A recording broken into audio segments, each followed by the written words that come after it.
Hi friends, welcome to Soumya food house YouTube ಚಾನಲ್ಗೆ ಎಲ್ಲರಿಗೂ ಸ್ವಾಗತ. ಫ್ರೆಂಡ್ಸ್, ಇವತ್ತು ಕ್ರಿಸ್ಪಿ ಆದಂತಹ ಕರ್ಜಿಕಾಯಿನ ಯಾವ ರೀತಿ ಮಾಡೋದು ಅಂತ ನೋಡೋಣ. ನೋಡಿ ಎಷ್ಟು ಕ್ರಿಸ್ಪಿಯಾಗಿ ಮತ್ತು ಎಷ್ಟು ಒಳಗಡೆ ಸಾಫ್ಟಾಗಿ ಬೆಂದಿದೆ ಅಂತ. ಸೊ ಈ ಥರದ ಕರ್ಜಿಕಾಯಿ ಮಾಡೋದಕ್ಕಿಂತ ಮುಂಚೆ ಯಾರೆಲ್ಲ ನಮ್ಮ ಚಾನಲನ್ನು ಸಬ್ಸ್ಕ್ರೈಬ್ ಆಗಿಲ್ಲೋ, ಸೊ ಕೆಳಗಡೆ ಕಾಣ್ತಿರ್ತಕ್ಕಂಥ ಸಬ್ಸ್ಕ್ರೈಬ್ ಬಟನ್ ಮೇಲೆ ಒತ್ತಿ ಮತ್ತು ಬೆಲ್ ಐಕಾನ್ ಮೇಲೆ ಕ್ಲಿಕ್ ಮಾಡಿ. ಸೊ ಇದನ್ನು ಯಾವ ರೀತಿ ಮಾಡೋದು ಅಂತ ನೋಡೋಣ. ಮೊದಲಿಗೆ ನಾವಿಲ್ಲಿ ಒಂದು ಬೌಲ್ ತಗೊಂಡು ಅದಕ್ಕೆ ಒಂದು 50-100 ಗ್ರಾಮ್ ಅಷ್ಟು ಮೈದಾ ಹಿಟ್ಟನ್ನು ಹಾಕ್ಕೊಂಡ್ಬಿಟ್ಟು ಒಂದು 6 ಟೇಬಲ್ ಸ್ಪೂನ್ ಅಷ್ಟು ಚಿರೋಟಿ ರವೆನ ಹಾಕ್ಕೋಬೇಕು. ಚಿರೋಟಿ ರವೆ ಆದಮೇಲೆ ಒಂದು ಅರ್ಧ ಟೇಬಲ್ ಸ್ಪೂನ್ ಅಷ್ಟು ಉಪ್ಪು ಮತ್ತು 1-2 ಟೇಬಲ್ ಸ್ಪೂನ್ ಅಷ್ಟು ಎಣ್ಣೆನ ಹಾಕ್ಕೋಬೇಕು. ಇದೆಲ್ಲದನ್ನು ಫಸ್ಟು ಮಿಕ್ಸ್ ಮಾಡ್ಕೋಬೇಕು. ಮೊದಲಿಗೆ ಇದಕ್ಕೆ ನೀರು ಹಾಕಿ ಕಲಿಸ್ಬಾರ್ದು. ಫಸ್ಟಿಗೆ ಇದೆಲ್ಲ ನೀಟಾಗಿ ಮಿಕ್ಸ್ ಆಗೋ ರೀತಿ ಮಿಕ್ಸ್ ಮಾಡ್ಕೋಬೇಕು. ಸೊ ನೋಡಿ, ಇದನ್ನೆಲ್ಲ ನೀಟಾಗಿ ಮಿಕ್ಸ್ ಮಾಡಿದ ಮೇಲೆ ಇವಾಗ ನಾವು ಸ್ವಲ್ಪ ನೀರನ್ನು ಹಾಕ್ಕೊಂಡು ಗಟ್ಟಿಯಾಗಿ ಕಲಿಸ್ಬೇಕು.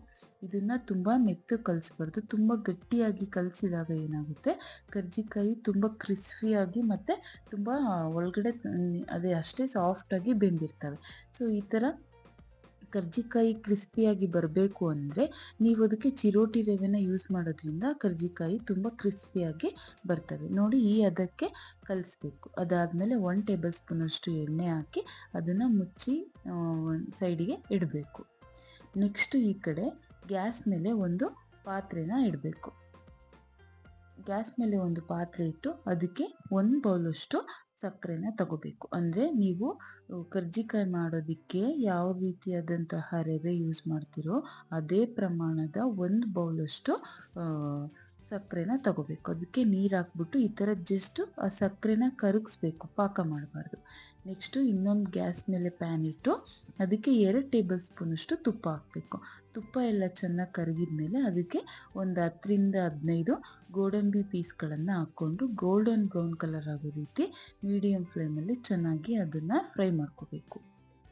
ಗೋಡಂಬಿ ಎಲ್ಲ ಫ್ರೈ ಆದಮೇಲೆ ಅದೇ ಬೌಲಿಗೆ ನಾವು ಚಿರೋಟಿ ರವೆನ 1 ಬೌಲಷ್ಟು ಹಾಕೋಬೇಕು. ಅಂದರೆ ನಾವು ಸಕ್ಕರೆ ಎಷ್ಟು ಪ್ರಮಾಣದಲ್ಲಿ ತಗೊಂಡಿರ್ತೀವೋ ಅಷ್ಟೇ ಪ್ರಮಾಣದಲ್ಲಿ ರವೆನೂ ಕೂಡ ತಗೋಬೇಕು, ಅಥವಾ ರವೆ ಎಷ್ಟು ಪ್ರಮಾಣದಲ್ಲಿ ತಗೊತೀವೋ ಸಕ್ಕರೆನೂ. ಸೊ ಎರಡನ್ನೂ ಕೂಡ ಈಕ್ವಲ್ ಪ್ರಮಾಣದಲ್ಲೇ ತಗೊಂಡ್ಬಿಟ್ಟು ಅದನ್ನು ಈ ಥರ ಮೀಡಿಯಮ್ ಫ್ಲೇಮಲ್ಲಿ ಬ್ರೌನ್ ಕಲರ್ ಆಗೋ ರೀತಿ ಉರಿಬೇಕು. ಸೊ ನೋಡಿ, ನಾವು ಇದನ್ನೆಷ್ಟು ಚೆನ್ನಾಗಿ ಫ್ರೈ ಮಾಡ್ತೀವೋ ಅಷ್ಟು ಚೆನ್ನಾಗಿ ಟೇಸ್ಟು ಬರುತ್ತೆ.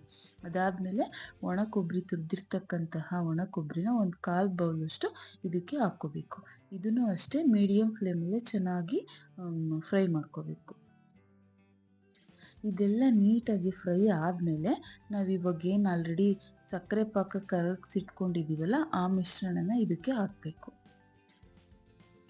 ಇದಕ್ಕೆ ಹಾಕ್ಬಿಟ್ಟು ನೀಟಾಗಿ ಚೆನ್ನಾಗಿ ಇದನ್ನು ಮಿಕ್ಸ್ ಮಾಡಿ ಬೇಯಿಸಬೇಕು. ಇದನ್ನು ಎಷ್ಟು ಚೆನ್ನಾಗಿ ಲೋ ಫ್ಲೇಮಲ್ಲಿ ಬೇಯಿಸ್ತೀರೋ ಅಷ್ಟು ಇದರಲ್ಲಿರ್ತಕ್ಕಂತಹ ಕೊಬ್ಬರಿ ಆಗಲಿ ರವೆ ಆಗಲಿ ಹಸಿ ವಾಸನೆ ಬರದೇ ಇರೋ ರೀತಿ ಚೆನ್ನಾಗಿ ಫ್ರೈ ಆಗುತ್ತೆ. ಸೊ ನೋಡಿ, ಈ ಥರ ಚೆನ್ನಾಗಿ ಅದನ್ನು ಫ್ರೈ ಆಗ್ತಾ ಇದ್ದ ಟೈಮಲ್ಲಿ ಅದಕ್ಕೆ ಒಂದು ಅರ್ಧ ಟೇಬಲ್ ಸ್ಪೂನಷ್ಟು ಏಲಕ್ಕಿ ಪುಡಿನ ಹಾಕಬೇಕು. ಏಲಕ್ಕಿ ಪುಡಿನೂ ಹಾಕ್ಬಿಟ್ಟು ಅಷ್ಟೇ ನೀಟಾಗಿ ಚೆನ್ನಾಗಿ ಇದನ್ನು ಬೇಯಿಸ್ಕೋಬೇಕು. ಇದೆಲ್ಲ ನೀಟಾಗಿ ಬೇಯೋದ್ರಿಂದ ಅಷ್ಟೇ ಚೆನ್ನಾಗಿ ಅದು ಮೆತ್ತಗಿರಲ್ಲ, ಫುಲ್ಲು ಕ್ರಿಸ್ಪಿಯಾಗಿ ಬರುತ್ತೆ ಒಳಗಡೆ ಸ್ಟಫಿಂಗ್ ಮಾಡಿದಾಗ. ಅದಾದಮೇಲೆ ಇದಕ್ಕೆ ನಾವು ಫ್ರೈ ಮಾಡಿಟ್ಕೊಂಡಿರ್ತಕ್ಕಂತಹ ಗೋಡಂಬಿ ಇದಾವಲ್ಲ ಅದನ್ನೆಲ್ಲ ಈ ಥರ ಚಿಕ್ಕ ಪೀಸ್ಗಳನ್ನಾಗಿ ಮಾಡಿ ಇದಕ್ಕೆ ಹಾಕಬೇಕು. ಸೊ ನೀವು ಇದಕ್ಕೆ ಬಾದಾಮಿ, ಗೋಡಂಬಿ, ಪಿಸ್ತಾ ಈ ಥರದ ಯಾವುದೇ ಡ್ರೈ ಫ್ರೂಟ್ಸನ್ನಾಗಲಿ ಯೂಸ್ ಮಾಡ್ಬೋದು. ಸೊ ನಾನಿಲ್ಲಿ ಇದಕ್ಕೆ ಗೋಡಂಬಿನ ಯೂಸ್ ಮಾಡ್ತಾಯಿದ್ದೀನಿ. ಸೊ ಈ ಥರ ಇದನ್ನು ಚಿಕ್ಕ ಪೀಸ್ಗಳನ್ನಾಗಿ ಮಾಡಿ ಇದಕ್ಕೆ ಹಾಕಬೇಕು. ಅದನ್ನು ಹಾಕ್ಬಿಟ್ಟು ನೀಟಾಗಿ ಎಲ್ಲದನ್ನು ಮಿಕ್ಸ್ ಮಾಡಬೇಕು. ನಿಮಗೆ ಒಂದೇ ಥರದ ಕರ್ಜಿಕಾಯಿನ ಮಾಡೋದ್ರಿಂದ ಬೇಜಾರಾದಾಗ ಈ ಥರದ ಸ್ಟಫಿಂಗಿಗೆ ಇದನ್ನು ಮಾಡೋದ್ರಿಂದ ಇದು ತುಂಬ ಚೆನ್ನಾಗಿರುತ್ತೆ. ಶೇಂಗಾ, ಕಡಲೆ ಆ ಥರದ ಬಿಟ್ಟು ಇದೇ ರವೆಯಿಂದ ಮಾಡೋದ್ರಿಂದನೂ ಟೇಸ್ಟು ತುಂಬ ಚೆನ್ನಾಗಿ ಬರುತ್ತೆ. ಅದಾದಮೇಲೆ ನೆಕ್ಸ್ಟು ನಾವು ಎಣ್ಣೆನ ಕಾಯಕ್ಕಿಡಬೇಕು. ಈ ಎಣ್ಣೆ ಕಾಯೋಷ್ಟರೊಳಗೆ ನಾವು ಕರ್ಜಿಕಾಯನ್ನು ರೆಡಿ ಮಾಡ್ಕೊಳ್ಳೋಣ. ಸೊ ನೋಡಿ, ಇಲ್ಲಿ ಕಲಸಿರ್ತಕ್ಕಂಥ ಹಿಟ್ಟನ್ನು ಚಿಕ್ಕ ಬಿಲ್ಲೆಗಳನ್ನಾಗಿ ಮಾಡ್ಕೋಬೇಕು. ಸ್ವಲ್ಪ ಕೈಗೆ ಅಂಟಬಾರ್ದು ಅಂತ ಸ್ವಲ್ಪ ಮೈದಾನೆ ಹಿಟ್ಟನ್ನು ಹಾಕ್ಕೊಂಡ್ಬಿಟ್ಟು ಚಿಕ್ಕ ಪೀಸ್ಗಳನ್ನಾಗಿ ನಾವು ಬಿಲ್ಲೆಗಳನ್ನಾಗಿ ಮಾಡಿಟ್ಕೋಬೋದು.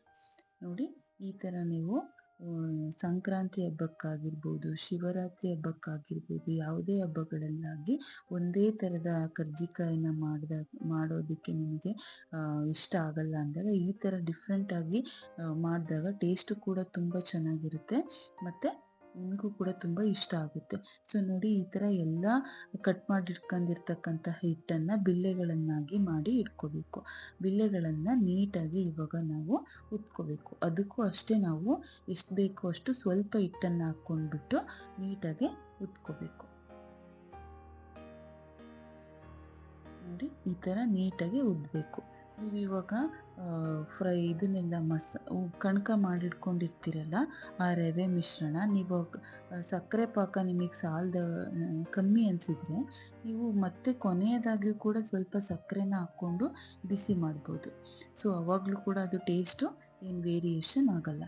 ಸೊ ನೋಡಿ ಈ ಥರದ ಒಂದು ಪ್ಲೇಟನ್ನು ತಗೊಂಡು ಈ ಥರ ರೌಂಡ್ ಶೇಪಿಗೆ ಉತ್ಕೊಳ್ಬೇಕು.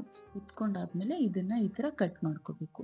ನಿಮಗೆ ಯಾರಿಗೆಲ್ಲ ರೌಂಡ್ ಶೇಪಲ್ಲಿ ಉದ್ದೋದು ಕಷ್ಟ ಅನಿಸುತ್ತೋ ಸೊ ಅವರು ಈ ಥರದ ಇದರಲ್ಲಿ ಮಾಡ್ಕೊಳೋದ್ರಿಂದ ಈಸಿಯಾಗಿ ನಿಮಗೆ ರೌಂಡ್ ಶೇಪಲ್ಲಿ ಕರೆಕ್ಟಾಗಿ ಬರುತ್ತೆ. ಸೊ ನೋಡಿ ಈ ಥರ ಮಾಡಿ ಅದ್ರ ಮಧ್ಯೆ ನಾವು ಇವಾಗ ಏನು ರವೆದ ಮಿಶ್ರಣ ಮಾಡಿಟ್ಕೊಂಡಿದ್ದೀವಲ್ಲ ಅದನ್ನು ಸ್ಟಫ್ ಮಾಡಬೇಕು. ಹಾಕ್ಬಿಟ್ಟು ಸುತ್ತಲೂ ಕೂಡ ನೀಟಾಗಿ ನೀರನ್ನು ಹಚ್ಚಬೇಕು. ಸುತ್ತಲೂ ನೀರನ್ನು ಹಚ್ಬಿಟ್ಟು ಅದನ್ನು ಮಡಚಬೇಕು. ಸೊ ನೋಡಿ ನೀವು ಕರ್ಜಿಕಾಯಿ ಮಾಡುವಂತಹ ಮೋಲ್ಡಿಂದನೂ ಕೂಡ ಮಾಡಬಹುದು ಅಥವಾ ಈ ಥರ ಕೈಯಿನ ಸಹಾಯದಿಂದನೂ ಮಾಡ್ಬೋದು.